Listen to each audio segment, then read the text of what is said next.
I gotta switch out my background.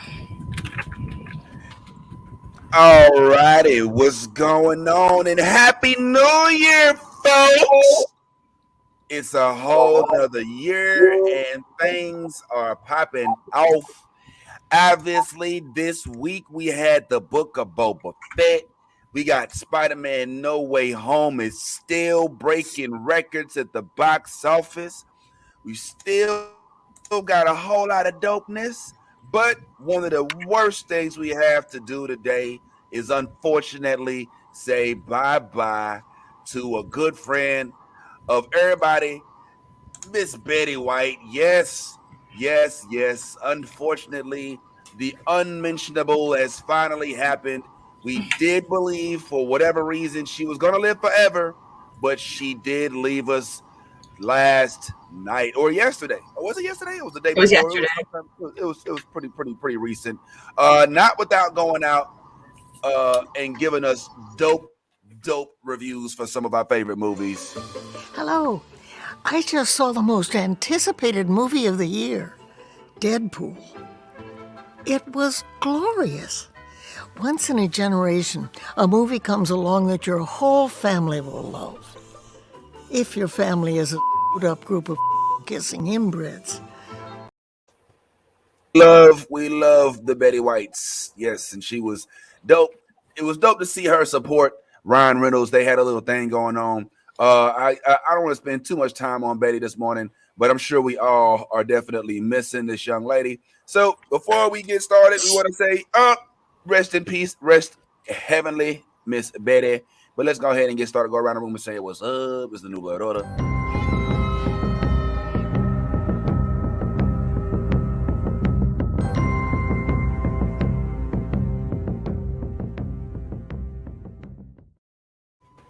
Yes, where were you when you found out about Betty White? How you feel about our fallen star?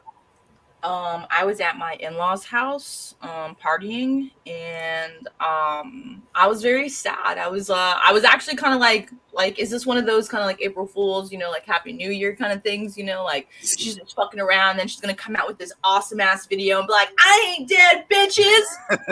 But I guess that wasn't the case, unfortunately. So yeah. I was very saddened to hear our golden girl is officially gone. She's with her beloved friends. So rest in peace, Betty White, man. She's forever the GOAT, man. Her spirit is fucking beautiful, and I hope that we'll have more Betty Whites in our time. Yeah. Tyrone. Yep. Man, what's going on, man? How you feel about losing our fallen golden girl? Obviously, you don't want to see the the legends go. I mean, 99. If I can make it to 99, I'm super happy. You know what I mean? Like, depending. You know what I mean? I don't know if water is going to be like a tradable commodity at some point. So we'll see. I don't know if I want to be 99. But anyway, Betty White was one of the all-time great white people. Without a doubt. And one of the OG allies. Was always an ally. And so I think that more people should aspire to be like Betty White. Have 100 years on this earth and nobody talking shit about you. That's a way to live a life, right? And she's fucking beautiful too. Look at her. Yeah, she went through the phases. Steph, what are your thoughts? Where was you? What went through your mind? You had a strange hesitation before you came to me. I did. I'm a fan. I like Betty White. I'm not gonna lie. I am hesitant to really attach to white people from a certain generation because I just assume they're all racist. Like, you were raised in it. It's very hard to avoid, probably. But I kept seeing people repost a thing about her when she had a TV show, having a black man tap dancer on the show, and people threatened to boycott if she, continued to have black people on her show, and she was like, F y'all, I'm giving him more time, and then her show got canceled. I thought that was kind of cool. So I was like, all right, Betty White fighting a good fight. So props for standing up for the right thing. Yeah. Well, yeah, there's that that's out there. And I ain't gonna lie, Betty White's been out for a while, but I assume that if there was a lot of trash to throw out about her, there'd be some of it would have hit the internet by now. But I don't know. They might just be A lot of folks might be keeping good secrets. Big Ty, what's going on there? Bad Ty Bricks, man. What's going on? Yo, you feeling any kind of way about losing our fallen golden girl homeboy? If you even there still, are you up? Yeah, I'm up, man. Am I feeling it? Am I feeling any type of way? Nah. I had this conversation with my wife yesterday. She was pretty worked up and brokenhearted that Betty wasn't able to reach 100. And I said to her, I said, well, 99 years is a pretty good long life. I mean, not many people reach 99 years old. So I don't think Betty's up there like, damn, God, you could have gave me 3 more months, like to reach the 100 century mark. So no, I think Betty White lived the way Betty White intended to live. She lived a full, luxurious life. Not that I wanted her to die any sooner, but to be honest with you, I thought Betty White was dead years ago. Oh my God. I think every year that might have been probably one of the things on the list. Like, did Betty White die this year? No. Oh my God. All right, cool. She's really taking this golden girls thing really too far. No disrespect to Betty White and her career. She seemed like a very pleasant, wonderful person. But 99 years is a long life, and I hope to be able to reach that plateau. Yeah, yo, listen, first of all, I ain't trying to be Tom Cruise on Top Gun this morning. I just partied so hard that I don't want it to come through my eyeballs and be distracted. Second of all, yeah, man, I mean, Golden Girls, bro, we love Betty White. And like I said, we live right in the midst of cancel culture. And here's a chick who's got, during her 100 years on her, that has not been canceled for whatever reason that may be. And I have to believe that there's folks out there researching, looking for that clip, looking for that text, that post, that one thing, and Betty happened to evade all of that. And so, I mean, I ain't got no problems with Betty White, but kind of like Ty, I'm like, damn, you still here? You know what I'm saying? Like, if they told us that Betty White had died like a year ago, and this whole time they've been weekend at Bernie's and Betty White, y'all would not be surprised because we haven't seen her on the outside. But she did make a positive impact when she was there. So rest in peace, Betty White. Long live you and your relationship with Ryan Reynolds. Thought it was pretty cool that you were so hip, so young, and that the kids know who you are. But man, everything got to come to an end. I just thought it sucked that she got pulled so quick to the. I mean, wasn't her birthday like today or like?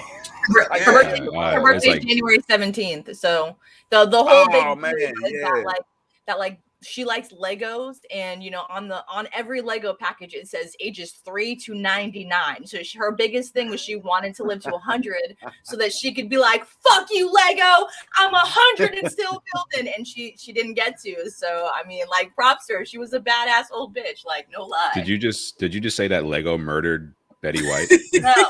That's what it sounded like to me. That's what it sounded like to me, Tyrone. You can't just go making allegations like that. Yeah, I didn't say that. Kind of that's how y'all took it.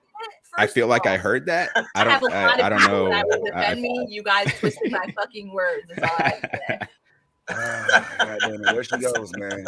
Yes, once again, just throwing things out there, no proof. I'm just kidding. That's dope. I mean, all right. Well, listen. I was just gonna say this, man. I mean, technically, isn't she 100? No. Listen. I mean, yeah, we could go through the technicalities and everything like that, but I don't know about you guys. I don't know about you guys, but when I get down to like the last week or two of before my birthday, I'm that age. Like, you know what I'm saying? I'm whatever age is coming. Like, I mean, like, yeah, 2 weeks, she practically made it. I mean, she was if this was a game, she did 99.2% completion of the game. But it wasn't 100 though. I'm with you like on the roundup thing though. I feel like if somebody's like, "Hey, I'm gonna give you $100," and they gave me like $99.97, I'd be like, "All right, this is fine." Right, but that's so you can round up. He said 99.2. You can't round up to fucking 100. Oh no, I was talking like I was doing the. We're being real technical today. All right. Well, it depends on how you round though. If you round to the nearest full number, then you round to 100. Then 99 would still be the roundest full number. Thank you. All right, it is way too early in the the morning for decimal placement and arithmetic. But it's not too early in the morning to talk about Boba Fett. Damn it, he's back. I hope y'all watch this joint. Warning. We do have a non-Star Wars fan on the panel. I'm not going to say no names or call them out. But they might just be on the screen right now. So this might be hella awkward, guys, as we already know. It's sometimes difficult to discuss Star Wars things with folks who aren't Star Wars, as everything sounds foreign. But we're gonna go ahead and try to do it this morning. Yaz, I know you saw the Book of Boba Fett. Just go ahead and give me your honest opinion of what this first episode was like to you, and if you liked it or not, what's up? Talk to us. First episode, it was everything I was looking for. That's the best way to say that. It was everything I was looking for, and somehow I wish it was longer. Like it wasn't long enough. So I'm loving it. Boba Fett, they're giving me all of the feels right now. I am engulfed in Boba Fett. I actually have a Boba Fett backpack, just to even celebrate the Book of Boba Fett because I was so geeked about it. So yeah, I'm here. Bounty hunter all the way. All right. Tylene, man, you seen it, bro? You get a chance to check it out? Yeah, man. I've been in COVID protocols, so I've been, I ain't have nothing to do. I ain't have nothing to do but sit back and watch some shows. Yo, hold on. Wait, yo, is you? Let's rewind. You ain't got. Did you guys have COVID? Yes. You did? Yes. You okay? I'm here. The whole fam had it? Well, I mean, I need. Damn. What? Yeah, the whole family. No, hold on, bro. I didn't know that.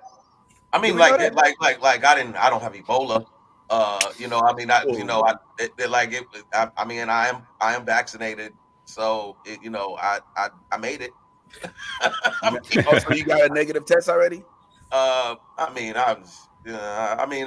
not, but I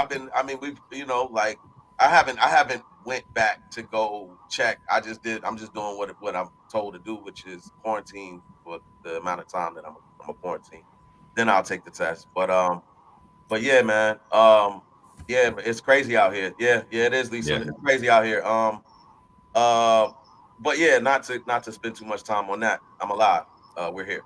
Glad you're here chilling. Yes. Yeah. Glad you're happy everybody's feeling better, on the road to recovery, Yeah. And one time for all of the folks he exposed when he went to the movie theater them few times. No, I think that's how I got it. Honestly. Yeah, probably. I think honestly. Dang, bro. Remember I told you there was some strange coughing in the movie theater, and I was not wrong.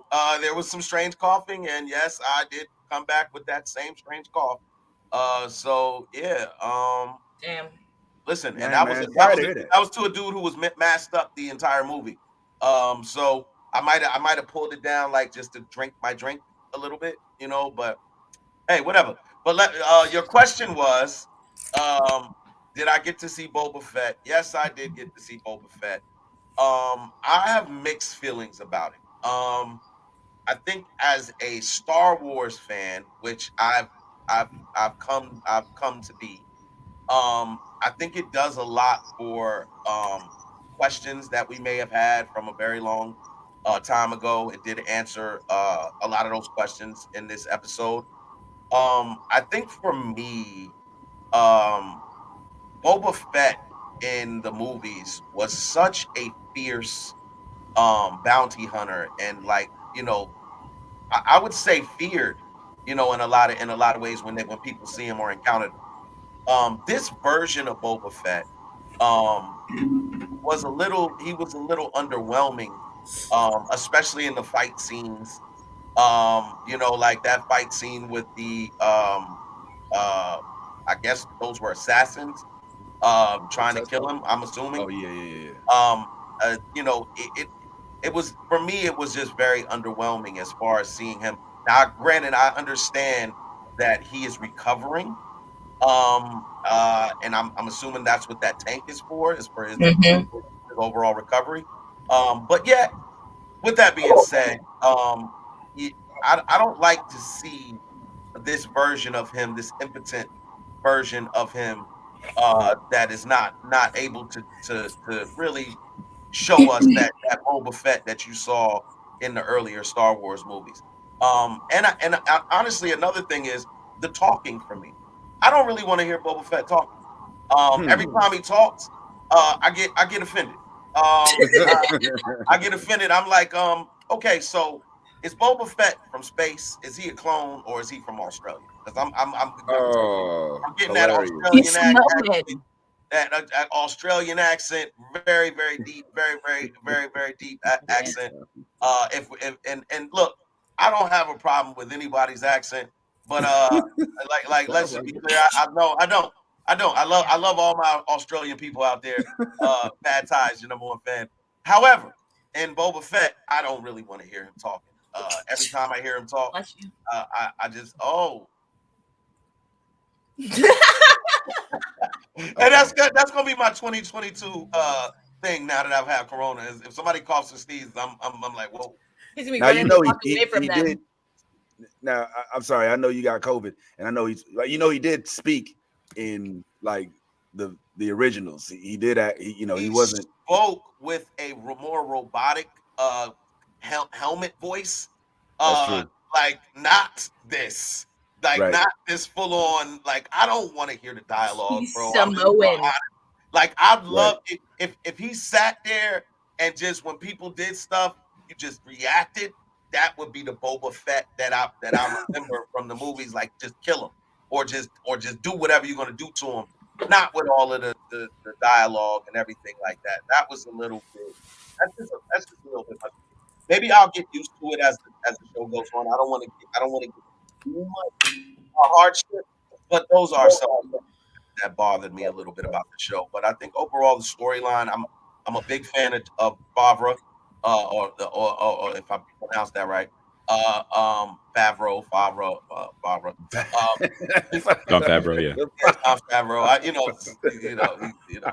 So so I'm a big fan of his writing and what he does. So I think he's ultimately going to get to where we want to be in the show. But right now, for the first episode, just a little underwhelming. All right. Well, hey, COVID definitely hasn't affected your ability to deliver your opinion. What say you, Tyrone? After the first episode, man, we like it. What's good? So I'm also a bit of a mixed bag on this right now. I had fun. I enjoyed it. I don't like loosely.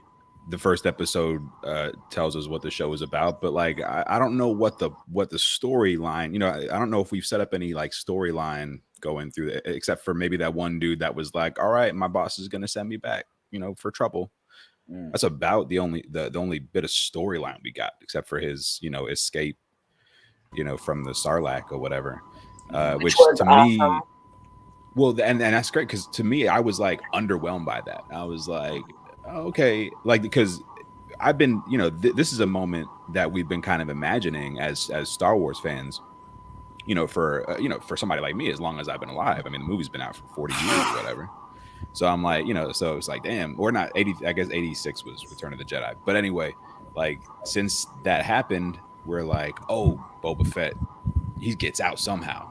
We just like imagine all the ways he could have got out, and then like he just kind of like, he does what he does, and it's like a minute long, and he just kind of like pops out, and then immediately gets jumped by Jawas, and it's like, okay, this is unfortunate. It like, was in an acid of like pit, and he made it out, and you guys are like underwhelmed by this. I don't see. I'm not underwhelmed by the fact that it happened. I'm underwhelmed by the portrayal of it.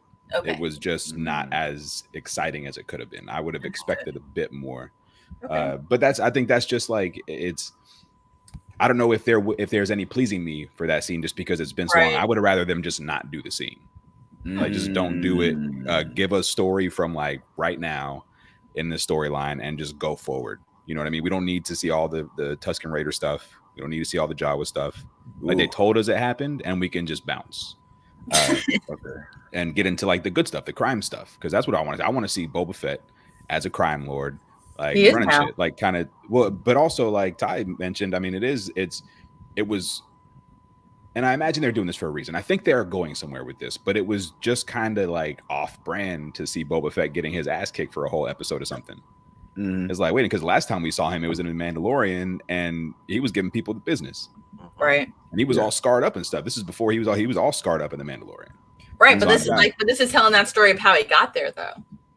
Right. No, and You gotta I think get about that. like timeline wise, you know what I'm saying? So I mean, you got to think about it. Like he literally survived being inside of a Sarlacc for God knows how long, and it was like that other. You saw the trooper. We literally saw him like disintegrating as he was. No, and I understand that. I think what think about like his origins. He's human. You know what I mean? Yeah, no, I definitely understand. I definitely understand this stuff. What I mean is though, when we see him all scarred up in The Mandalorian, he's like kicking ass, right? He's kicking Mando's ass. He's kicking Stormtrooper ass, kicking any ass that happens to cross his path. Right. This is before he got all his shit back.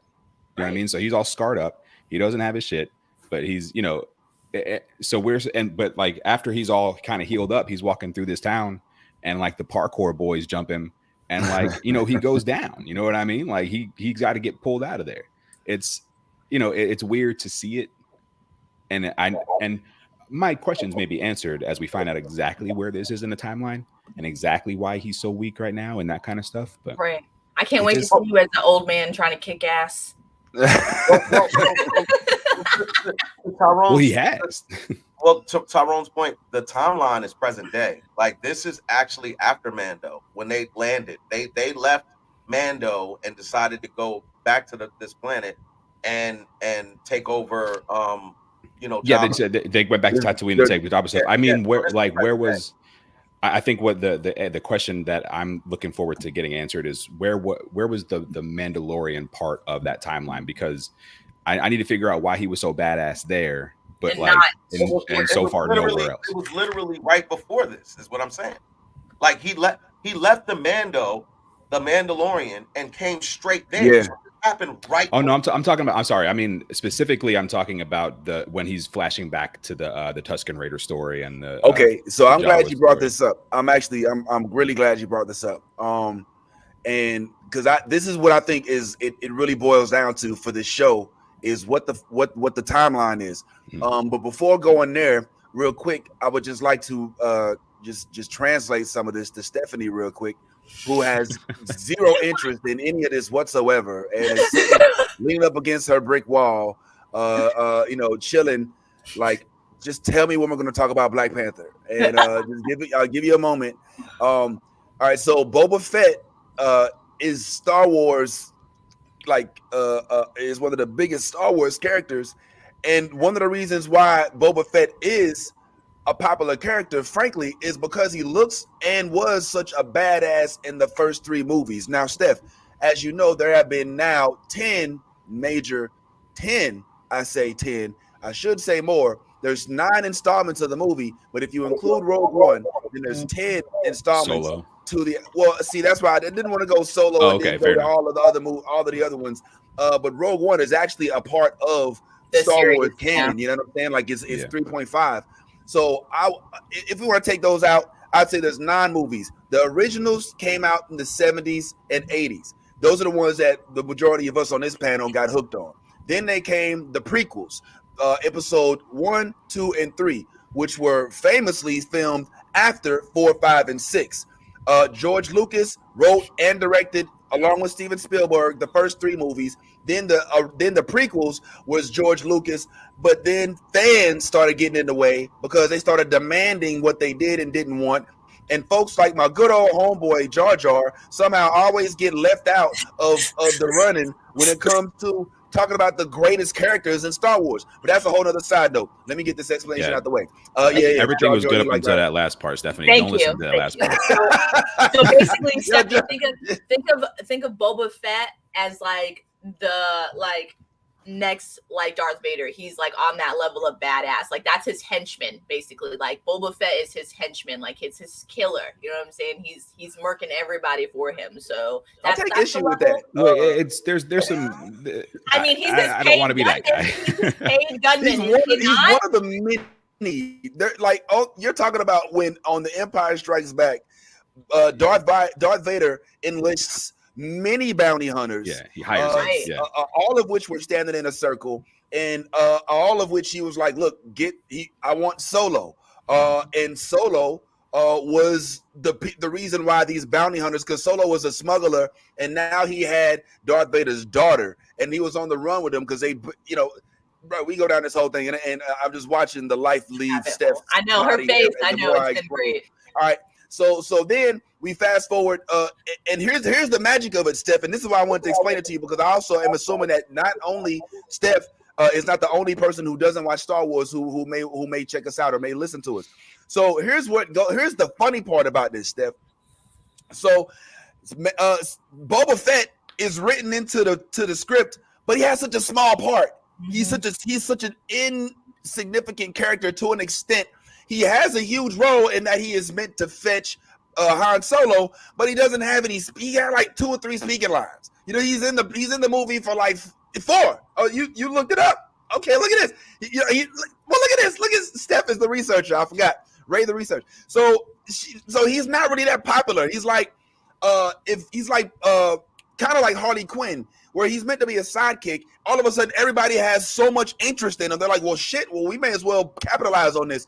So years later, after all of these years, when they decide to make Force Awakens and all these other joints, they're like, yo, this Mando character, this character, Boba Fett or whatever, he's so popular.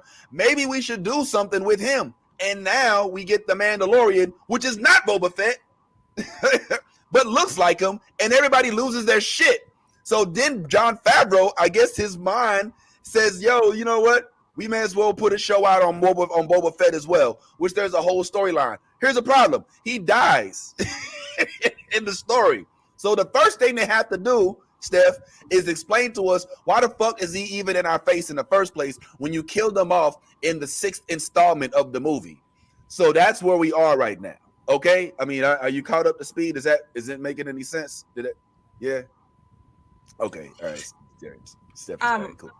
I just want to share that I did Google this, and the first review that comes up is from SF Gate, and the title is "The Book of Boba Fett premiere is an abysmal failure on every level." The final sentence is, "I'd rather die than watch another second of it." So, whoa, damn. That's well, yo, keep that energy, because I haven't given my opinion on it yet. And my opinion is I'm somewhat Luke cold on this, and I honestly feel, unfortunately, as much as I love Boba Fett, that this series may water down the Mandalorian, like out, just the onslaught of love that we had for it, because a lot of we're seeing a lot. The show is following the same template. If you notice, like it's got the same intro music. It's using the same font. I know that there's certain things within Star Wars lore that are just consistent. So I get that, but it's starting to look like the same show. And like Tyrone, I'm having difficulty locating where the premise is. Now, I think I've uncovered it, guys. But before we get into it, let's talk about a few things that we did notice. So in this episode, the first thing we saw was that they tried to come at us with the heartstrings. They showed us where little Boba Fett was holding his dad Jango Fett's helmet in his hand. Now, Stephanie, what you don't realize is that I know you didn't watch the show, but I'm gonna spoil it. He's holding his father's helmet in his hand, which was moments before decapitated by one Samuel L. Jackson in the Mace Windu, who sliced his dad's head off. And Boba Fett has to hold his dad's helmet. In the movie, though, it actually showed his head fall out of the helmet. Yeah, it's really nasty, but they show that, and then they show him in the Sarlacc pit. Now, this is a point of controversy, and I don't want to just let this go, because this is one of the things that kind of messed me up too. I'm with Tyrone on this one. So you telling me that he can just get swallowed up, wake up, and then burn himself through this entire body that has thousands of people in it that have been digested for over 1,000 years, number one. Number two, he went in looking like this. He came out looking like this. What did he eat his way out of the sand? He came out a whole different way. One of the main things that I had an issue with, and I hate to say it, was his appearance. How does he go in like a slender 20-something young man and come out looking like Peepaw? You know what I'm saying? I don't know. The consistency kind of messed with me a little bit, and I think that's one of the things that I'm having an issue with. I will say, however, I did like the fact that they did include the Tuscan Raiders in this episode and gave them more dialogue, made them. I mean, I didn't know that they had kids, that they had families, that they had warriors within their ranks. I thought it was dope to see the little kids beating their ass, and then the pops was sitting there drinking the coffee, and he said it was pop. He's like, ow, ow, ow. The pops is sitting there like, yep, it's Christmas morning. You know what I'm saying? They just had his coffee with his mug. I thought that was dope. But other than that, man, I'm with y'all. I'm waiting to see what this delivers. I have a bad feeling that this is not going to turn out so well. And you know why? The main word I have in my head, guys, is expectations. And I keep telling y'all, expectations will fuck them up every time. We didn't have no expectations of Mandalorian. We didn't know what the fuck it was. You know what I'm saying? We don't know who he is. We don't know what his mission. We don't have any preconceived notion of what he should be doing, what he could be doing. The moment you say Boba Fett, we're like, oh, the Sarlacc pit came in and his dad and Jango Fett, you know, and we already know what we want to do with it. Ty, I mean, Ty, am I wrong? Like, when we think, I think in this case, these things in advance, we know about them already. Don't we kind of expect them to be something, and therefore don't we already make ourselves disappointed because we have expectations going into it? Well, I think in this case you are wrong. Simply because, like I said, there's like, and I'm not saying you're not, but I think the real hardcore Star Wars fans that read the books, like a Daniel Biddle in the comment section, who basically is letting you know that this whole storyline was written into a comic book or he said a book, so I don't know if that was a comic book, but I'm assuming it was. But he's saying that this whole scenario is happening in the books. I think I don't want to get too far ahead because I did say I don't want to put too much judgment in the first episode. Right. This is a rollout, but I'm gonna go here with it. I'm gonna say this.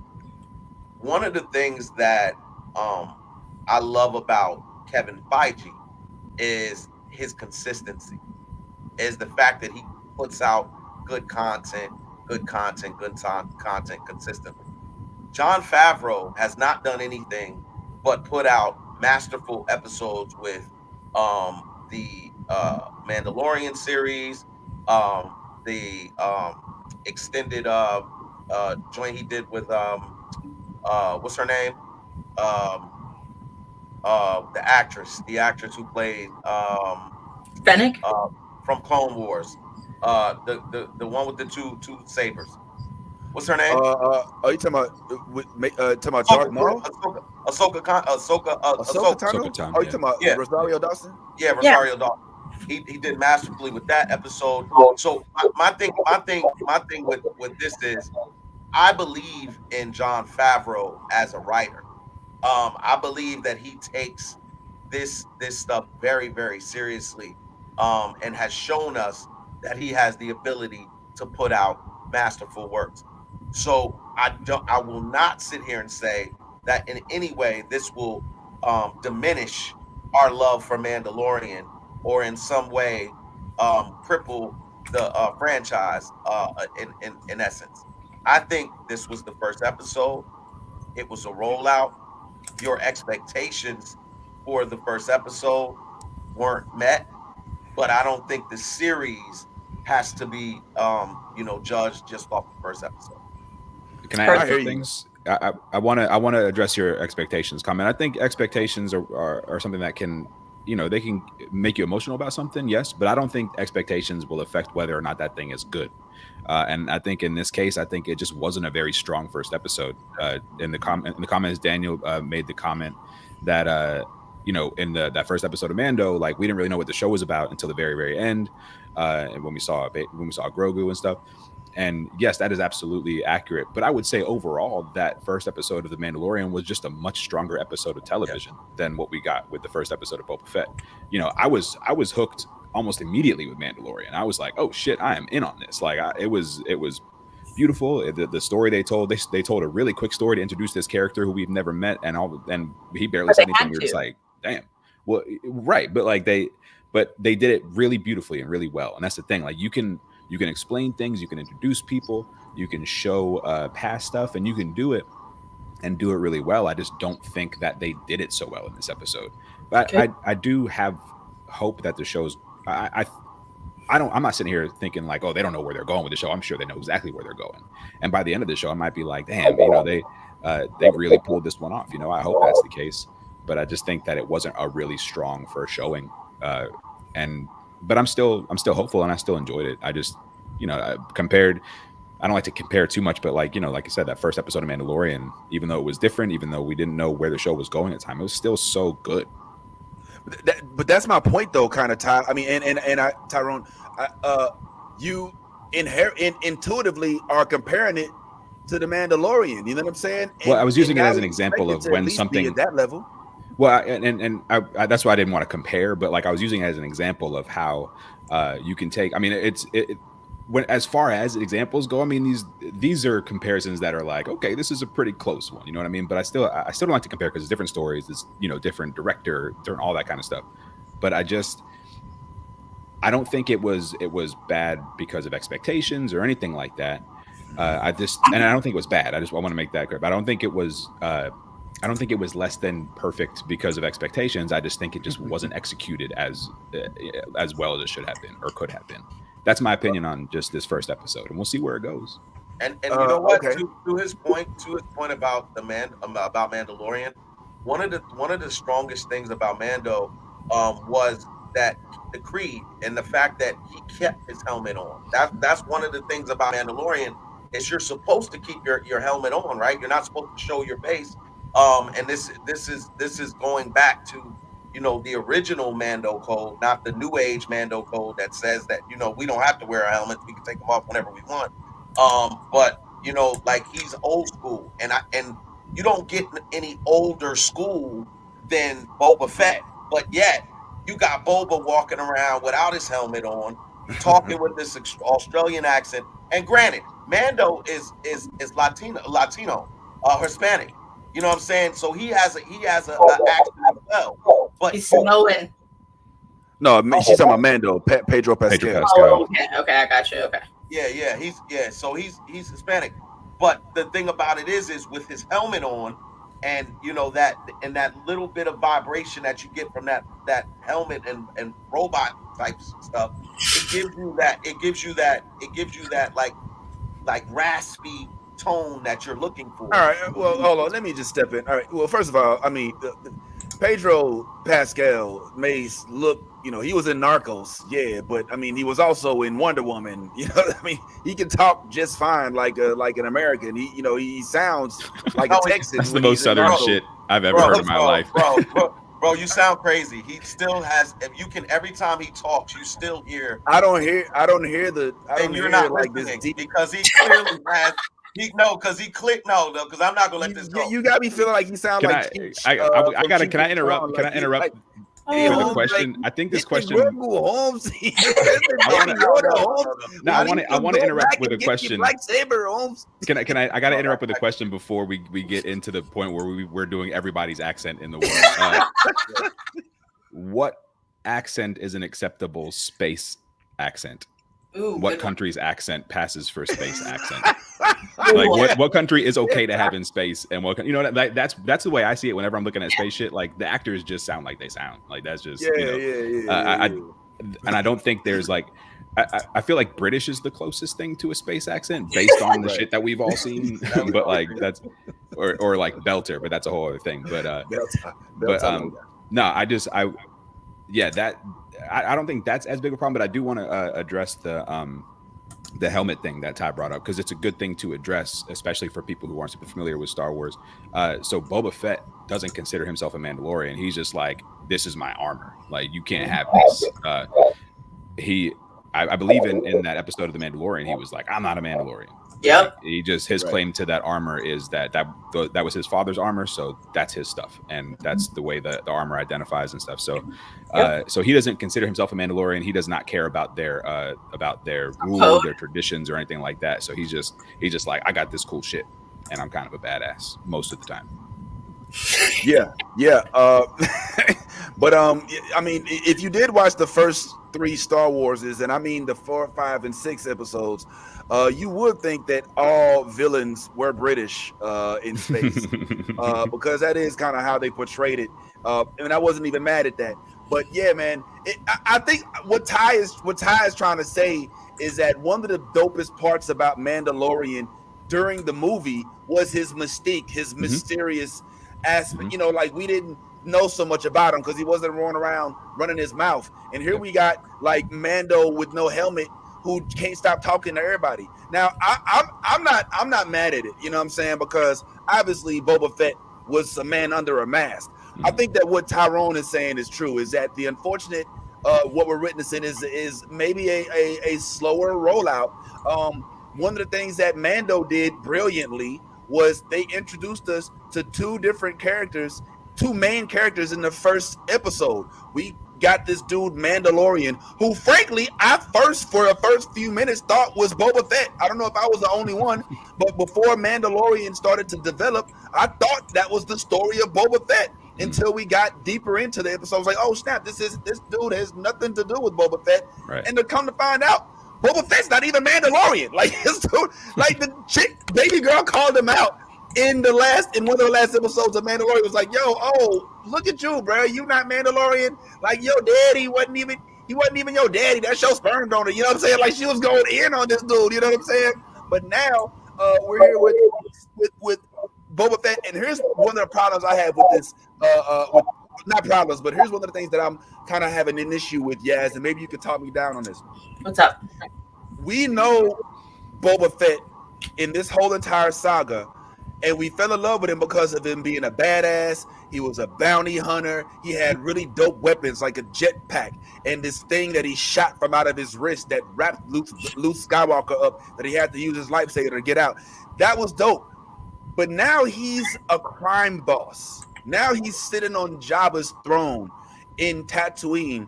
And it wasn't even, and forgive me, but I thought that this was in Mos Eisley. It's something. It's a different Mo. It's not Mos Eisley. It's Mo something else. Mos something else. How are we supposed to really relate? We don't know Boba Fett as crime lord. We know Boba Fett is chased after Luke Skywalker, chased after Han Solo. You know what I'm saying? Crime lord Boba Fett, and not only that, he's not trying to be a badass. He's like, I'm not gonna rule like that. You know, I'm gonna rule with respect, not fear. Like, bro, this whole time you've been, fear. You even been asking for no respect when you was trying to, get Lando Calrissian to fall into the pit.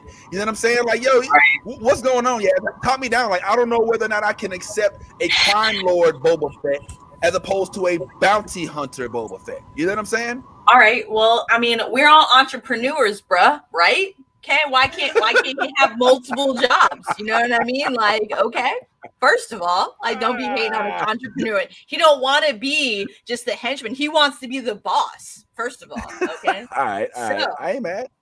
Like, if the pants fit and the palace is empty, I'm gonna claim it. You know what? You're right. You know what I mean?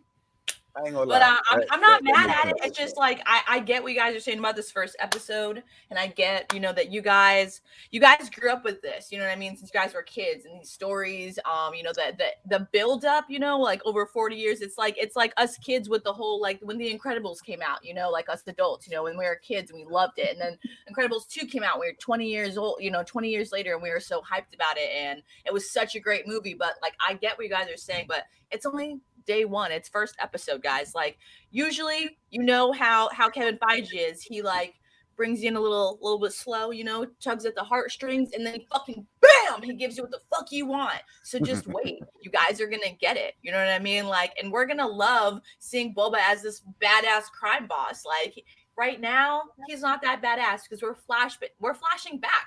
He got his ass kicked. He is fucking human. Okay? Like, I mean, it was nice to see him humbled and get his ass kicked for once, because he's always kicking people's asses. And then, like, that one time Samuel L. Jackson cut his head off, I mean, that was the only time he really lost, right?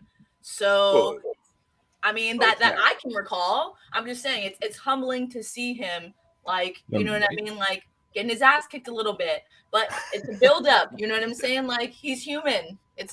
It's gonna work out. I'm excited to see what's gonna happen in the next couple episodes. Just wait. I think in essence, we're gonna find out as the show goes on that it's gonna be less about Boba Fett and more about who they roll out on the show. I think that we're gonna get a lot of surprises. We're gonna get a lot of surprises and introductions to other people that we, that may be a little bit more important in this storyline. So I don't think as much as the name of the show is Boba Fett and everything like that, I think it'll be less about him and more about, the other people that come along with the series. Just want to make sure we're clear. Boba Fett was never decapitated. The Jango Fett. Jango, my bad. You're right. My bad. All right. I do want to say, Ty, this might help with the rest of it as his helmet comes off. If you like, this show can't be blamed for Boba Fett under the helmet. We got to blame that on the prequels, because that was like when they introduced Jango Fett, and we pretty much just saw him talking the whole time. That was when it became like, this guy is Jango Fett. The clones all look like this guy, and this guy's got his own clone, and he's Boba Fett. And so it's like, anytime you get mad about that, be mad at the prequels. It's always a fun thing to do as a Star Wars fan. Well, you know what's funny? You know what's funny, Tyrone, is Vince actually made the point that I was trying to make, and it wasn't as much about the accent as it was the dialogue itself. Not great.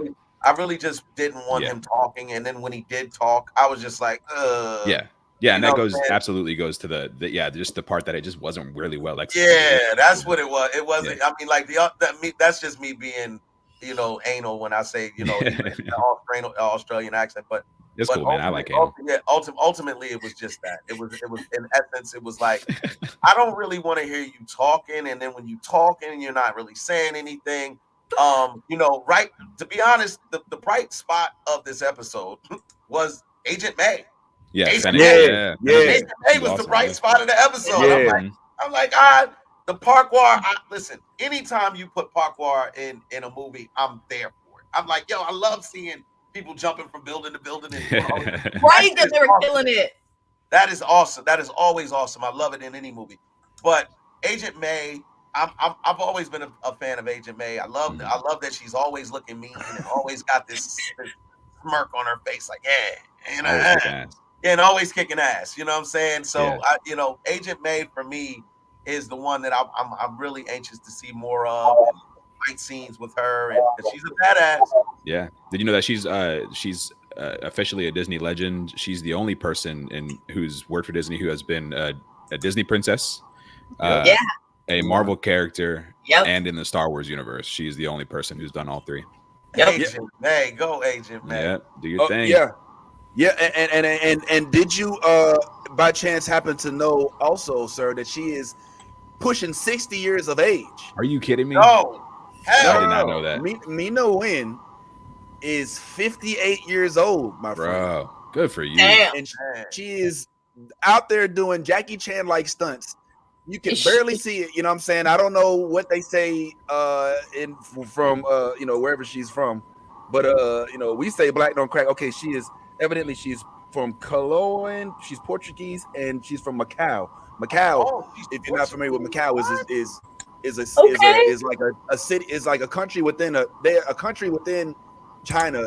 They don't want to be associated. They're like the Hong Kong. They're like, we don't want nothing to do with y'all. We better than y'all, Macau folks. I met some of the folks, but yeah, man, this chick is like kicking ass, and she's doing it, and she's only 20 years away 40. You know what? Let me stop. My math is off. I was gonna say 40 years away from where Betty White is 30, right now. 30, 35, She's 39. basically 100, is what you're saying. Oh my god. Just round it up to the nearest 100. But nah, man, yeah, I agree with you, yo. She is the saving grace of this show. Mina Wynn is a powerhouse. She is in. I mean, her check is ridiculous and well earned. I mean, good lord, and she doesn't look 60. I'm gonna keep it real. Like she's MILF. Oh yeah, definitely. Gilf love. She's Gilf love. From NewBlerdOrder. But yeah, man, I hope that they introduce more characters like her. Here's what I would say, and then we can start. You know, we can start wrapping up. One thing that I thought they may have missed an opportunity with, and Tyrone, maybe you can help me with this. I thought that perhaps there was an opportunity to give us, if they're going to give us the backstory, which they clearly want to give us the backstory, and I agree like you, perhaps they may have rushed the Sarlacc pick, and there's so many people like Daniel Biddle in the comment section who have read and had all these different theories about how Boba Fett survived being pushed into the pit all these years, and then they just kind of show him basically flamethrow his way out, like he basically, you know, I had a thought in that moment. Is it possible that perhaps they could have had two Boba Fetts, a younger version and an older version, similar to kind of like Empire? Because this moment and the moments way after happened on different timelines.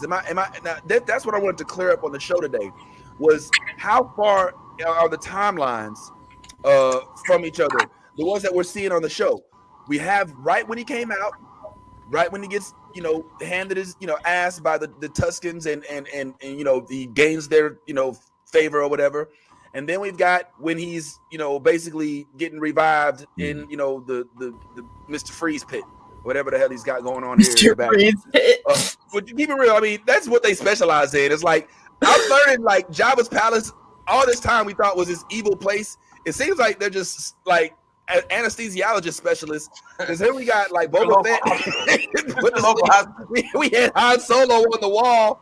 You know, I mean, you know, at this point in time, it is basically just a massage parlor. You know what I'm saying? It just knocks you to sleep and keeps you. But anyway, so I'm trying to figure out like, but these two different timelines, how far apart are they? You know what I'm saying? From when Boba Fett gets out and when he actually sits on the throne.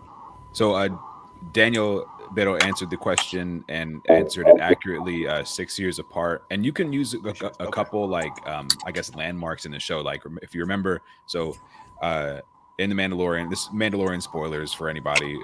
If you don't want to get Mandalorian spoiled for you, don't watch this next 2 minutes. But you see Luke Skywalker and Mandalorian after they see Boba Fett, right? So we know it's been about that amount of time for Luke Skywalker, so we can use him as kind of a landmark to keep it on the keep it on the timeline. So it's around there. I'm interested to see how long after killing Bib Fortuna, how long after the Mandalorian it takes for them, for him and Fennec to be like walking down the street in Tatooine. I don't know if we have that exact timeline between the Mandalorian and this point, like how much time has passed.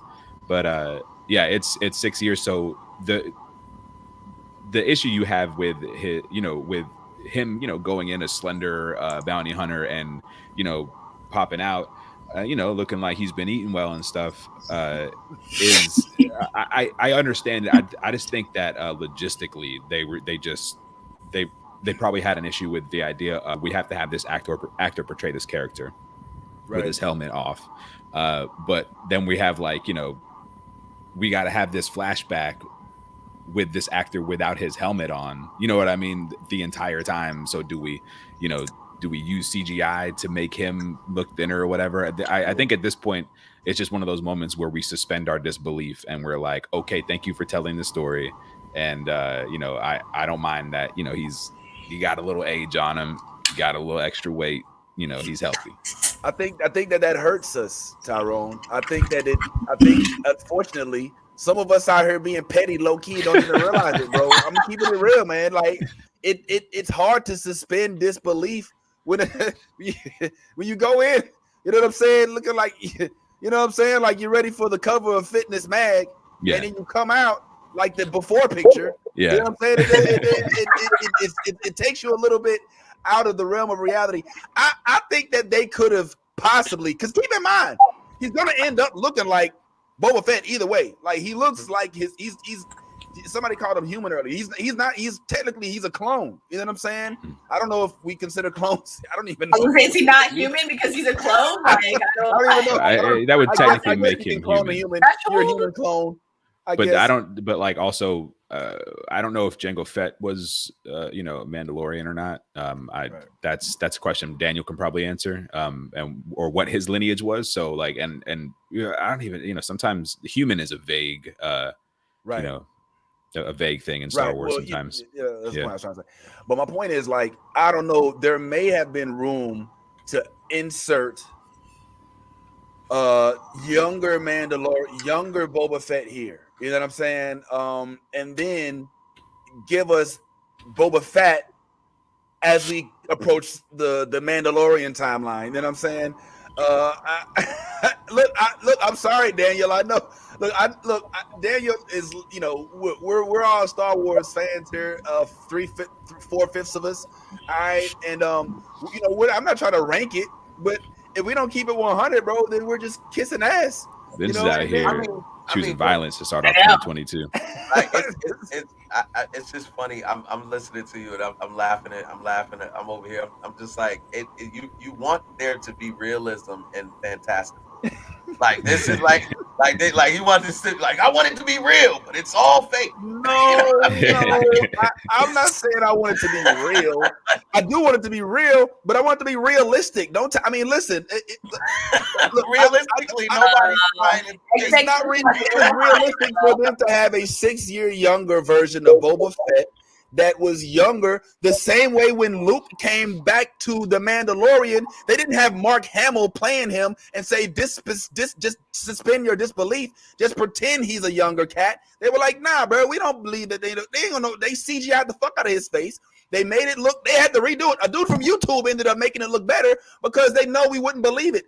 I think that we're having that problem right now. Like we're looking at Mandalorian, and we're looking at Boba Fett, we're going, bro, you went in and can't. I mean, I don't know. Maybe that's just me. You know what I'm saying? I'm just looking at like, yo, come on, bro. I'm reading between the lines, bro. It's a show. You're reading between the lines, bro. Like, and then you just make your own point, though. Is what I'm saying is like as far as like you they did the CGI. It didn't go over well. So why would we do it? Why would you know? What I'm saying is you reference when they did the CGI for Luke and like the reception. That was phenomenal. I think so.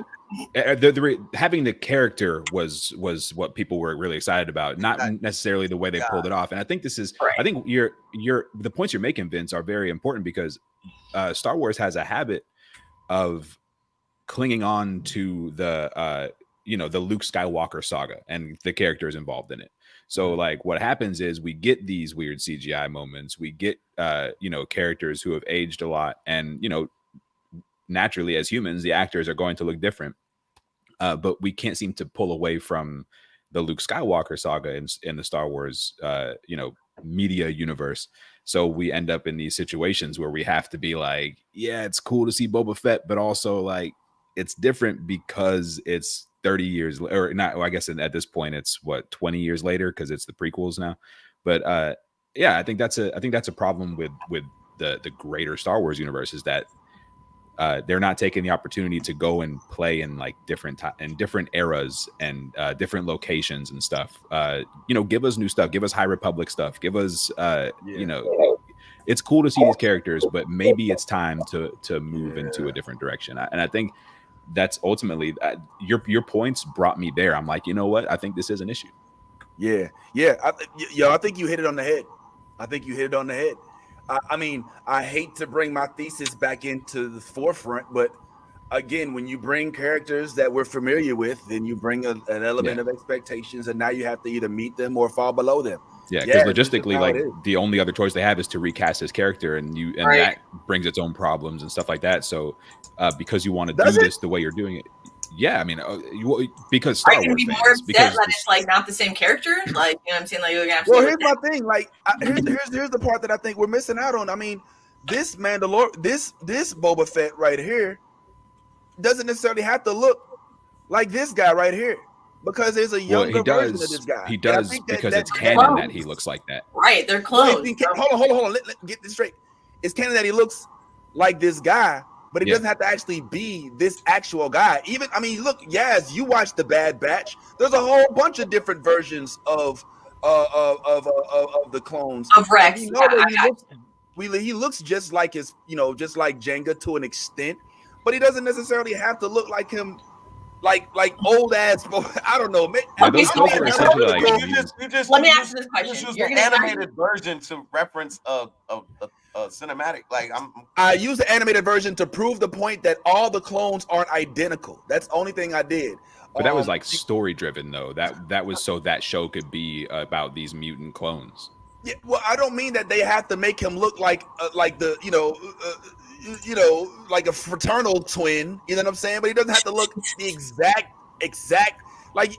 Anyway, you don't have to look that old. I get what you're saying, man. I get what you're saying. I understand what you're saying. All the technology we've got with Star Wars, he really had to come out. We're basically saying that he was in the Sarlacc pit for what, a couple days, maybe if that much, and came out 60 pounds heavier, bro. We're just gonna act like that shit didn't happen. Like, is that like, that's like that happened? But you're saying all the technology we have, we still haven't seen it pulled off well. Right. All the technology that we have. So you're in a situation where in order to tell this story, you run into logistical problems. How do we do it while still making it look the same? And unfortunately we can't, because the story's been being told for goddamn 45 years or whatever. You know what I mean? They won't stop telling this story. That's the thing. I think the answer is to tell some new stories. I think I agree with you. I think that definitely solves the problem, because if you keep using characters we know about, we're gonna keep having critiques. We're gonna keep expecting it to be a certain way. We're gonna keep thinking such. Yeah, and I do want to say this is coming from a really big Star Wars fan, like long time Star Wars fan. So I'm not hating on Star Wars. I love you. You my boo from day one. I love you. But like also like, you kind of, maybe it's time to, go in a new direction. Maybe we should change some things up. Are you breaking up with them? No, I'm just, maybe we should like bring in some new stories. You know what I mean? Like maybe we could like dabble in some stuff and like go into different, meet some new people. That kind of stuff. I'm very polyamorous. Let's introduce some new elements into the relationship, Star Wars. Let's do this. We know. All right. Look, Kevin, we want to see other characters, okay? At the same time as we loved our old ones.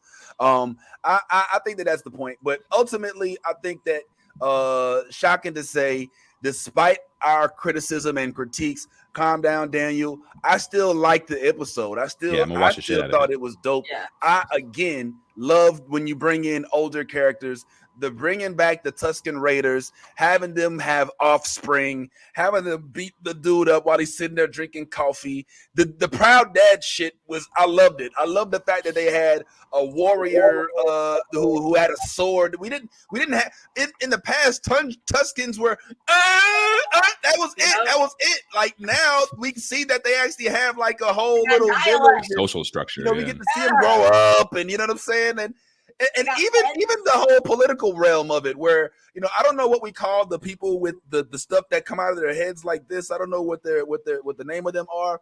But the ones that like unfortunately the black lady who she was clearly black, who Jabba put down to the who sent down to be eaten in Return of the Jedi.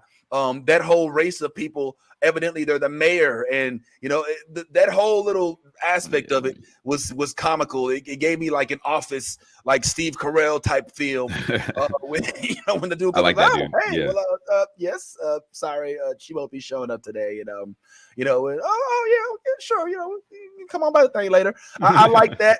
I like that they made them all like that. They're trying to kind of pose them off as sex symbols and everything like that. I like that. I like them using the Gamorreans. The Gamorreans, I love them looking like little Hulks and how they came out of nowhere. First lesson learned, if y'all didn't notice, is Boba Fett knows better. That Agent May, who I don't think we should keep calling her Agent May, but that's that's how we know it. That race we're talking about is Twi'lek, by the way. Say what? The race you were talking about is Twi'lek.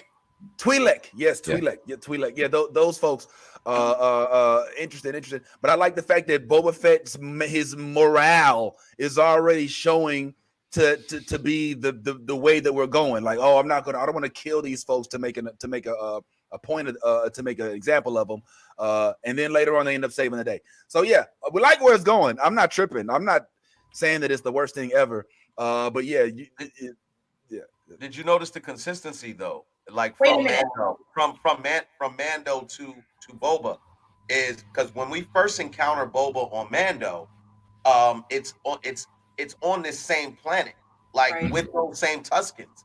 Yeah. Like so the Tuskens must have sold his armor Mhm. once they first got him. They must have immediately got rid of the armor. The Jawas did. That's how yeah.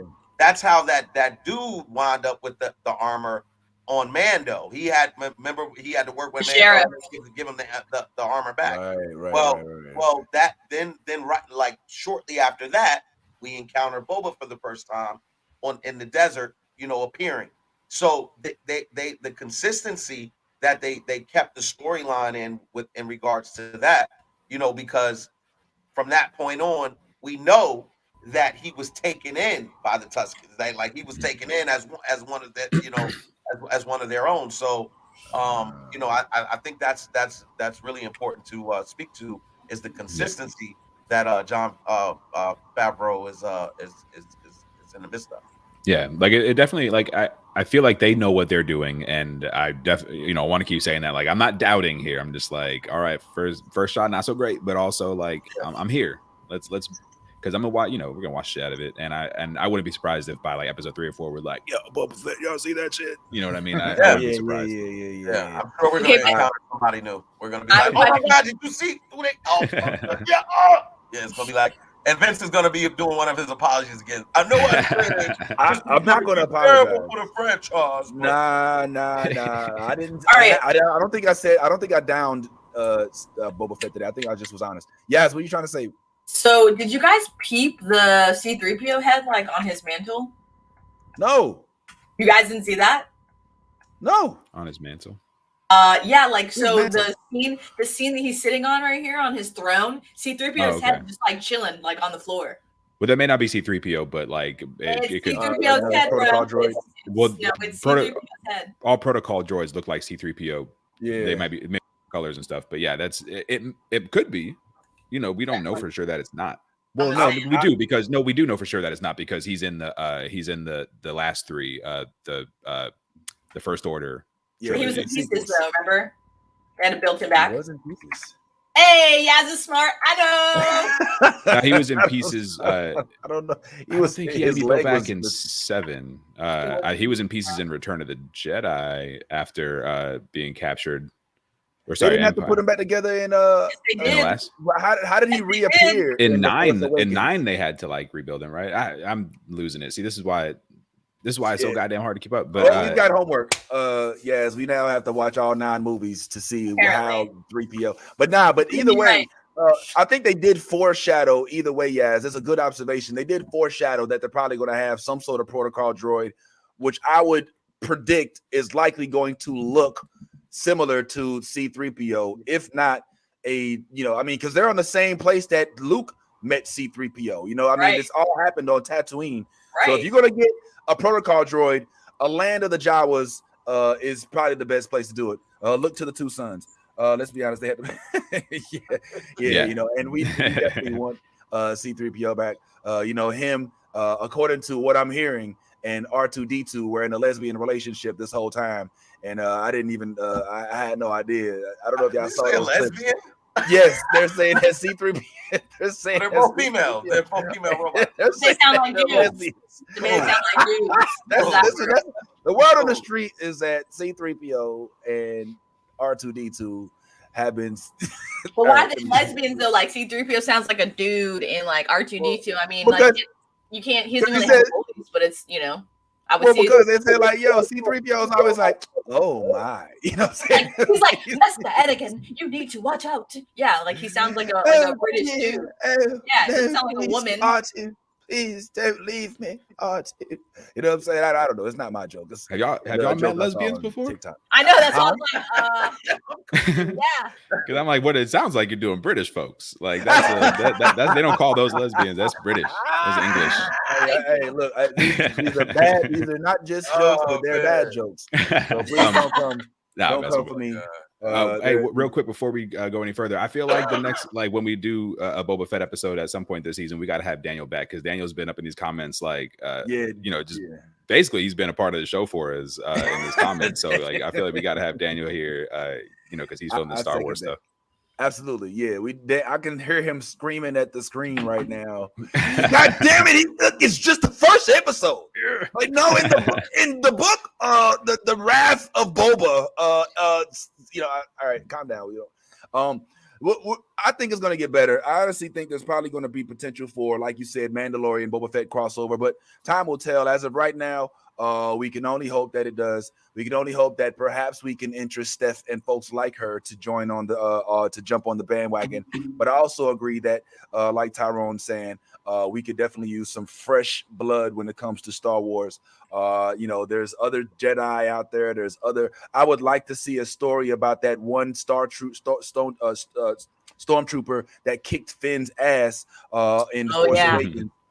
There's a lot of different ways to go, but we're here for it. Disney, keep the content coming. We're gonna keep on watching it, whether we like it or not. We're gonna probably tune in.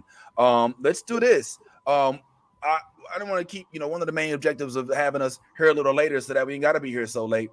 So I wanted to ask y'all also, in addition to what are some of the dopest and worst things that happened last year, just some personal stuff, like how you brought in your new year. Now, I couldn't help but notice after watching Stephanie and practically stalking that IG that she is not in her usual place of residence. She is somewhere up north. And I'm just curious, Steph, what's going on up there and how did you bring in your new year? I am in Harrisburg, Pennsylvania at my parents' house. It's been an adventure, as I'm sure you can imagine, to be 36 home with family for over a week. It is all the Tyler Perry goodness that you envision in your mind. I spent my new year, stayed up way too late on a Black Improv Zoom jam, just kicking it, playing games and talking to friends. So, I'm not playing games with Omarion. So my ass stayed at home, but I did virtually party. Oh, okay. All right. So you didn't do no ball drops, man. You know what? Watch the wow, that came out really wrong. No balls dropped. You know what I meant? Not correctly, unfortunately. Oh my god. In between. All right, I'm sorry. Anyway, moving right along to clean it up. Yes, that was cool. To clean it up. You went to my god. What? Exactly. All right. You know what? Oh my god. Yeah. Yes. What did you? You already told us what. I hung out. Help me, yes. Help. I got you. Vince, oh god, he's got sunglasses on this morning. Bear with us, guys. I hung out at my in-laws' house. We had a big ass party.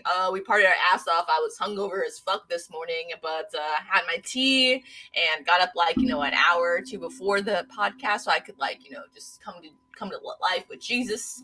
And it was a great night. I had a great time. Of course, my fiance and I kissed under, when the ball dropped, it was great. No complaints. I'm bringing in the new year with the advice from our fellow guest on our show, Carlos Navarro. I'm gonna go get my aspirations book today and my sticky notes, and they're just gonna be fucking everywhere. We're just gonna be popping positivity all day. So I can't wait to see the new changes that 2022 has with this positive these positive vibes coming. I'm excited. Oh, all right, the kissing thing, good for you.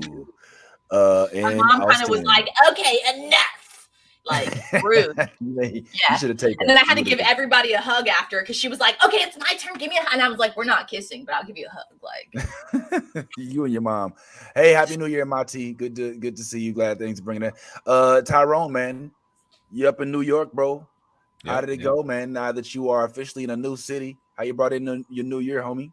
Yeah, so I did a show last night at one of my favorite venues in Queens and in New York. I love this venue. It's called QED. We had a great time.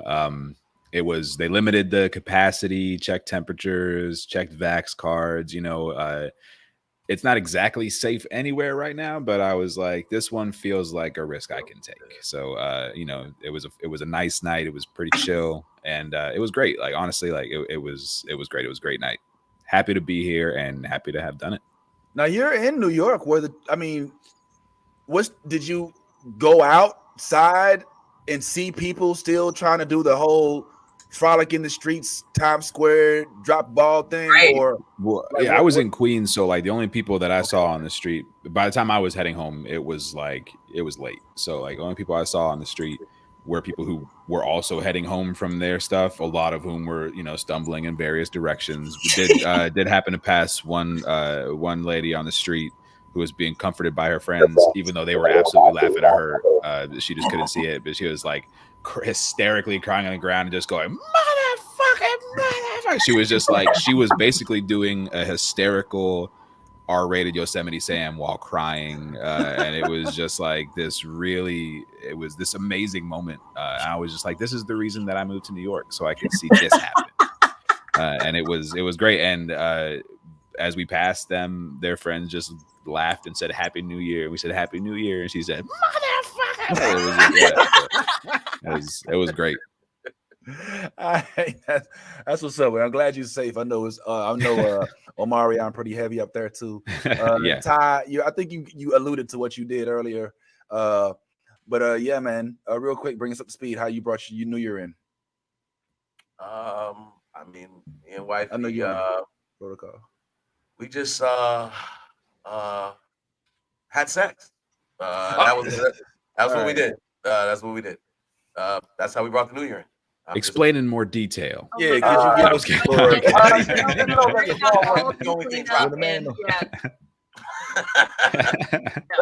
the ball dropped and somebody else dropped.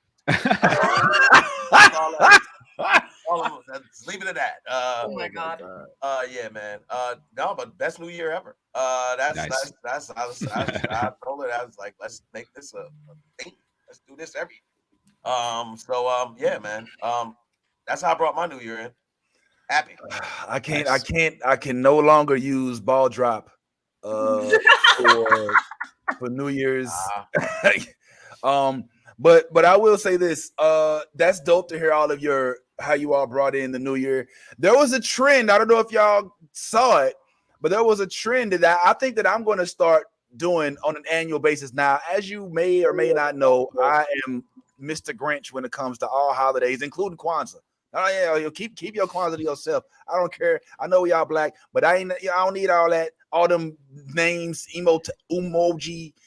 I'm cool. Just look, let's just happy holidays is cool. But this is one that I think that I could actually do, and I actually did it last night, and it turned out pretty well for the ball drop. We time movies and we make it so that one of the major occurrences in the movie syncs up with the time in which we switch to a new year. 10, 9, 8, 7, 6, 5, 4, 3, 2, 1. Yeah! Woo! Woo! Happy New Year! It's never been so joyous to see so many people die on a battle on a ship. I mean, yes, villains died, but there are some folks who were just trying to get their pension that was on that battleship that was looking at the Death Star, hoping that they would go home to see their families that day. But no. Luke has to come and save the day, and kind of using Ty's analogy at the ball drop when the ball dropped, his tooth, went into the whole other thing. We ain't gonna go there. But that's not actually. I took that from the internet. But we did last night. My daughter and I, we did time the snap from Iron Man to the New Year, so that when it hit 12 o'clock, Iron Man was like, I am Iron Man. Snap, bro. And it was Happy New Year. Pop, pop, pop, pop, pop, pop, pop, pop, pop. So that was a tradition. I think I can do that one going forward. Can I just say, was it because of the meme I posted while you did it? It was not, but it should have been. I don't know. It was actually my daughter's idea. It was my daughter's idea, but I'm glad you posted my meme. She followed the New Blerd Order page. I think she follows on Instagram, so it's very possible that I posted it on the story. And she saw it. She probably did, but that's exactly what we did. Like she literally timed it, and like she was like, if we do it right now, we have to start it at this time, and then when we get and you know what I'm saying, and right to the T. So that's the tradition that I can see. But I mean, that just goes. I mean, Infinity War, Avengers Endgame was one of the dopest movies of our decade. And this year, I think there was a lot of good joints. Before we start to wrap things up, I figured we could just go down the list of things that we loved this year real quick. And then just maybe expound on them and maybe mention some things that we didn't love as much this year. But yes, hopefully was kind enough to send this to us. Do you realize that all of this was this year, bro? Like, it don't even feel like it. It feels like this took place over the course of a decade.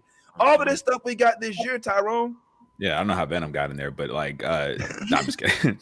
I mean, it happened. It did happen, but we're spoiled. I mean, that's when it comes down to it. Marvel, we're spoiled, and I'm happy to be able to say that it was an amazing year for Marvel, specifically for I think for entertainment. Like, we got another good year of entertainment, but Marvel specifically just absolutely killed it.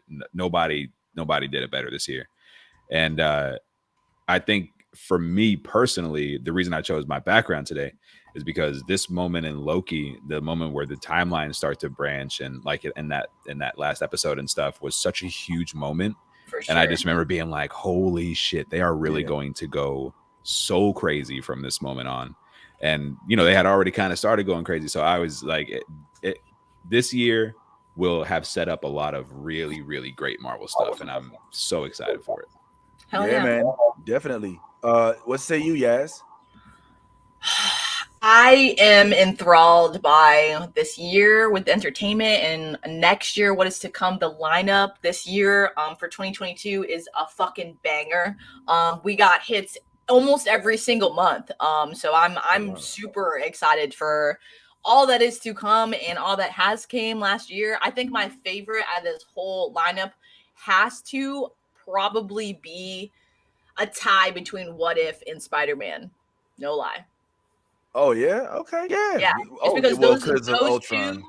Well, I mean, Ultron is my man, so and he ruled What If too, and he might be having a return, so we never know. Mm-hmm. But I mean, just the crossovers of what could possibly happen, and in Spider-Man, it branched us into, all our worlds are mixing together, so I'm just like, oh, I can't wait to see. Apparently, the Multiverse of Madness is going to have more action and more characters in one single film than Endgame. So I'm enthralled by that, like by that news. Just like think about that. More crossovers than Endgame, guys. It's gonna be a fucking crazy year. I can't wait. That's hard to imagine, honestly. We just were watching Endgame, and I mean, there's a lot of characters. I know. You know what I'm saying? So we had a question from a new fan, new watcher from Comedy Hub. They said, how do you do the timing thing and movie countdowns? Jam Music, definitely follow NewBlerdOrder on Facebook and Instagram and all that stuff. He has posted a meme that said, if you started Endgame at exactly what is it, like 9:29 and however many seconds. Yeah, it was like then it had the specific time, date, and like seconds down. I had multiple posts like that too. So follow our page on Instagram and YouTube. I always put in little cool tidbits and spoilers, like especially around the holidays, to kind of help us ring in our nerd. So definitely check us out. Follow, like, and subscribe. And thanks for following us. We appreciate you. Mm-hmm. Absolutely, and welcome, newcomer. As it appears you're coming from Ontario, what north of the border. All right, the other border, the one that we don't focus on as much. So don't get too comfortable, because a lot of folks from down here might be coming up your way pretty soon. Yeah, you're gonna be like, keep them out. Right. You don't want. Yeah, we're coming up to Canada, eh? Well, it's good to have you on here, Jam. Yo, Tyleen, man, what say you about some of the dopest things that we got this year. What you looking forward to maybe in 2022? What's popping? I'm gonna step outside the box, man, and say the dopest thing that I was happy for this year was just having you guys. You know what I'm saying? Being the camaraderie, like you got me up off the couch and got me into this whole social media thing, and doing the show. And every week I look forward to coming and chilling with you guys and chopping it up about the things we love. So for me, I think one of the best things of the year by far was just having y'all and you know um, meeting y'all and being a family, man. And that for me was Now probably the best thing. here comes another computer hug. Here it Come comes, on. bringing it in there. Bring it Yep. bring in, get the bosoms. Group hug. Oh, that was dope, man. That ain't outside the box. That's in the box. That's the box. Well, I mean, as far as not talking about the shows and everything. I just Yeah. wanted to say that for me, that was probably the best thing is just, forming the camaraderie that we have, having the team that we have, you know what I'm saying, being here to fellowship, and like really just talk about the things we love and everything like that. That's important for me. Just that love and everything, that family. We made it a whole year, guys. Oh my We god. did a whole year, man. We did a whole whole year year. now. We That's picked up some new, we nuts. picked up some more fun folks that fit right in with us along the way. And yeah, man, that's completely dope. We not only got Ty off the couch, we got him out the house, which probably also got him COVID. So we may have essentially killed Ty. Sorry about that, bro. Maybe you were right the whole time. Fire stick is maybe a better option. Sorry about that As I keep whole talking. COVID thing. Yeah. As he's clearing his throat, poor thing. Yeah, you're probably right. You're probably right. I mean, I have learned. I mean, but look, I was excited to go see Spider-Man: No Way Home. I mean, right now, just to keep it in perspective, for me was the best movie of the year. Hands down. Marvel did that slow dating. They like really made us work for it. This year, it was like that. It was like that a real slow dating process where you have to court me, you have to take me out, you have to meet my family, you have to do all of that. They did that for us, but guess what? We waited and we waited and we grinded and we did everything they wanted us to do. And at the end of the year, what they did was they gave us the best we could have ever possibly wanted in life and gave us the No Way Home movie. And I'm thankful, Marvel. There was questionable moments. There was moments where I thought about going back to the dark side. That is DC. And just when I was ready to give up on you and date other people, What? that you showed me why you are the only one for me. And I told you they were breaking words. Therefore, Marvel continue to give us the content that we love, that we need. These Disney Plus shows. Listen, I think that's what got us through this pandemic. If it wasn't for those Disney Plus shows, ooh, a lot of us might have not made it. We might have lost our brains. We might have killed somebody or ourselves. Or look, man, this look. That's what you mean. That's what you mean to a lot of us, Marvel. That's a good point. You are definitely that breath of fresh air we needed. You are definitely that therapist we need to talk to at times, or just need to talk to us. So thank you so much for all that you've done this year, and we hope that this year or last year, but this year we hope that we get more and more and more and more and more of that good stuff. Yeah. I mean, I could have done without Matrix, but that's not a Disney thing. Nah. But by all means, man, I'm in 100% agreement. Stephanie, what about you? I mean, it doesn't necessarily have to be from this list, but I mean, what were some of the things you may have enjoyed, or what's some of the major takeaways from 2021 for you, Miss Pennsylvania? I give the year a 5 out of 10 for media. I continue to be devastated that I missed covering Lovecraft Country with y'all because Yeah. that like I need Yeah. like maybe for my birthday or something we can do like a recap because Okay. Yeah. not having that experience with you guys continues to tear me apart inside. We'll rewatch just for you. Thank you. Please. Rewatch. Seriously. I'm with it. But yeah, I mean, some cool stuff came out. I just, it was not enough Negroes for me. So there's that. But there was some stuff to enjoy. I gotta echo Bad Tie and saying that really the best part of the year has been y'all. Like, I watched some stuff I never would have watched because I just wanted to talk with y'all about it. I just sat here and listened to an hour of boba tea because Boba tea. I love y'all. So you have injected blackness into Marvel this year when I didn't find it from Kevin Feige, who let me down a little bit. But I am very much looking forward to 11/11/2022 when we get the return of the Wakandans. So I'm just gonna hold on until that moment. Yeah, please. Well, it's a pleasure to have you join us, Steph. It's not often that we get so much enthusiasm, and you're crazy with the words, and you're one of the few people I know that cannot know nothing about nothing. Come to the table with information still, you know what I'm saying? Like she's like, I didn't watch that shit, but did you know that it was rated the lowest? It's like, oh, hold up, man. Like, but yeah, man, it's dope to have you, man.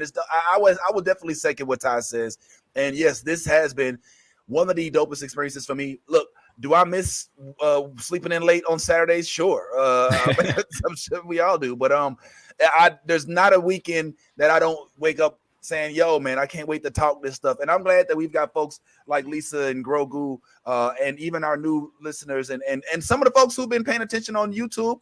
Some of those views are going up. Appreciate y'all and the journey. Going to MegaCon, doing all this other crazy stuff is just really is exhilarating. So looking forward to a new year. I have to say that obviously Spider-Man No Way Home took my heart.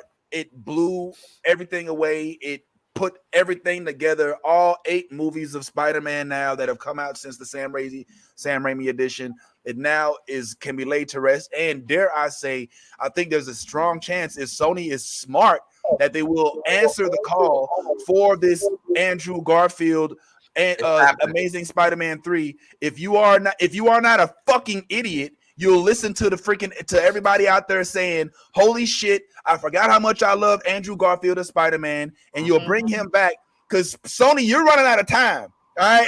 Spider-Gwen. That's what I want to see.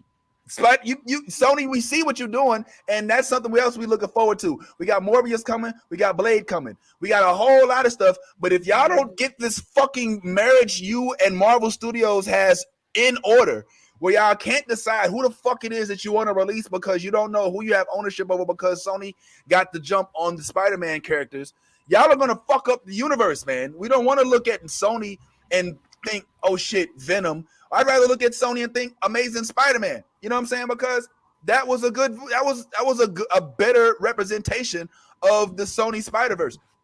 But y'all better fix this shit, goddammit. Y'all better not fuck up this goddamn Spider-Man movie, man. I swear for God, like I'm really getting mad at the notion that they won't. I'm sorry. Marriage counseling. We got it, Vince. Yeah, okay, yeah, man. Look, please give us Andrew Garfield 3. I think we want it. I think you'd be better served for it. I'm also looking very much forward to seeing what the new Disney series is that they have coming out. I'm looking forward to seeing what happens with Echo. Looking forward to seeing what happens with Ahsoka Tano. I'm hoping that they will finally release this Obi-Wan series. So there's a whole lot to look forward to in 2022, and I'm here for it. But I'm definitely hoping that I can do it with all of y'all, and maybe even, I don't know, make some bring some crossover. I want to wrap this up. I'm not gonna do what I do. I'm not gonna do this thing where I say I'm gonna wrap it up and then we do another hour. But I hope that we can bring some of you guys that aren't into some of the stuff that you are in right now, into some of the things like Star Trek, you know what I'm saying? Maybe like Harry Potter, The you know what I'm saying? Expanse. Maybe some more anime, maybe even some video games. So I know we have our niches as nerds of our own kind, but I think we can spread love. I came up with an epiphany last night as I was laying on the couch having sex. I think nerds. Nerds. I think that word is, we're done with nerds. I think we are now going to call ourselves nards. New age. This is a new age. This is a new age. We are new age radicals. We are nards. We're not nerds anymore. We like nerds. Nerds has this mystique. Has had this mystique about it for so long, where you associate the word with these individuals who are not like who are almost in their own lane, like, you know what I'm saying, like with like away from society. So nards, we're not that anymore. We look and feel just like regular people. We are the regular people, and it's no longer we're just this thing. We're new age, man. It's a new age, man. When nards are walking around with listening to Lil Uzi Vert and doing all of the stuff that, you know what I'm saying? Like, yep, they are nerds. You're not selling me on this nard You're thing. not selling me on Nerd, man. There's no more nerds. I grew up. I I grew up in an era. It right Yeah, now. and I spent a few years. If we want to talk about word association, I spent a few years associating the words nards with balls. Yeah. So I keep every time you're like nards walking around, I just see balls walking around. And you're like, Right. I see balls. The whole Like, time, I'm yeah. just Like, yo, what in the? He had episode of it was going somewhere, but after Nards, specifically, there was a movie called Monster Squad that I recall where they said kick him in the nards. It wasn't Nards, he said Narves, but that's all I heard after you said Nards. All I thought was Wolfman's Narves. I think I like. I mean, I'm open to replacements, but I'm gonna stick with nerds over nards. I said nards because it's new age in there. New age, we are the new age. But the R&D, man, maybe y'all can come up with some words for those. But I feel like nerds is the old, and we in with the new. Like, we're not the typical what you would think nerds were. So, like, isn't that like what blurs are? We're like the new age nerds. I feel like this is a big conversation, and we should absolutely have it. But I don't know if we should have it at this very moment. But I do think that just because I know if anybody here is trying to wrap it up, it's Vince, and I don't want to stand in his way. Because Vince, well, go ahead and wrap Vince is like, we gotta keep this shit short constantly every week. We gotta keep this shit short. That is so like, brilliantly. If you don't notice what Tyrone is doing, he is so brilliant. He is a Jedi. If you didn't see what just happened, look, we got somebody feels it. Somebody's feeling it. That's why I knew it'll catch on. Don't do it. Don't. That's what hold on. First of all, Toya ain't never been here. Toya don't know not a damn thing about nothing we talk about on this show at all. All right, you know Toya. Yaz knows Toya. We don't. Toya has no idea. Toya is look. Toya, I'm sure is lit. That's a whole other subject. That's the homie. What's going on, Toya? Toya has thank you, Toya. Star Wars. I knew it wasn't just me. She's on Steph level ignorance when it comes to any of this stuff that we're talking about in Star Wars. You know what I'm saying? So I didn't mean ignorance. Oh shit. That came out bad. I didn't mean that. She's on beginner level. Novice. Damn. You know what? See, this is why we end the show when we're supposed to end it. This is why you gotta wrap it up saying stupid shit and then wanting to take it back. You know what I'm saying? So my bad. All right. Well, we're out before my foot goes any further into my throat. And I want to go ahead and say thank you, everybody, for joining us on our journey. Appreciate it. We will be following Boba Fett every single week. And hopefully we can convince you know what I'm not gonna do it. I'm not gonna do it. Maybe if there's a black guy in there, we can convince her. But definitely keep, if there's anything else that we want to discuss, any other nerd stuff, nard stuff, narvs, blurred, everything. Feel free to send it this way, as there's gonna be a whole lot of dope stuff dropping this year, and it doesn't always just have to be, you know, within the realm of mainstream. You know, I've watched and been a part of some other stuff too that we'll talk about maybe after we drop this. But for right now, thank y'all so much. We're gonna go ahead and bring it in on the way out. Make sure you all tune in to the multiverse. Make sure y'all go to the New Blerd Order. Season 3, y'all. Season 3 multiverse, MULTY, not I. All right, and check out these two gentlemen on the bottom of the screen. Make sure you check out the New Blerd Order. The merch is on fleek, and we are able to send it out. Yes, on the fleek. You can still be on the fleek. Word Nerd Steph is going to be coming to a city near you with the Black Improv Alliance. So make sure you all check the calendar dates on, what's that website again, Steph? Is Black Improv Alliance? ImprovAlliance.com. I was right. All right, cool. So there that is. And of course, you can always check us out here, whether or not, you know, we got lit the night before, don't want to show our eyeballs or not. We will be here to talk about whatever's going on in the Nerdy Blerd universe. So, as I always say, be your authentic self, because if you ain't being yourself, being fake, it ain't no fun in that. And no matter what day, year, or decade it is, if you a geek, go ahead and let that geek flag fly, baby. See you next week. Fighter 2, I just really hate Zangief, only Ken and Ra 2, I find it hard to beat Blanca, keep a wee ninja hanging and the uncle album banging. If you negative in energy, then stay out the vicinity. Yeah, them niggas over there, yeah,